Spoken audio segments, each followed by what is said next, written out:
awesome recyclers in the Taupō district. We're recycling this video. What more could you want? You place your bin on the curb and it disappears. Recycling some counsellors.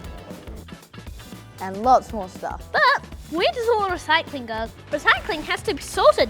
Collection work is sorted out at the kerb and then take it to Material Recovery Facility, or MRF, It travels along a conveyor belt. where contaminated items are removed. Many of the items we recycle will be turned into what they started out as. For instance, paper will create more paper and glass will become more glass. Recycling only uses a fraction of the energy and resources Compared to starting from scratch. As well as curbside recycling, you can recycle heaps more.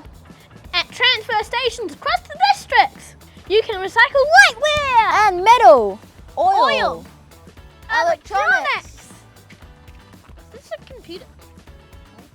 This is a that's TV. smashed. Cardboard. Counsellors. Thanks for being awesome recyclers, Taupo District. Keep sorting it out. Sorting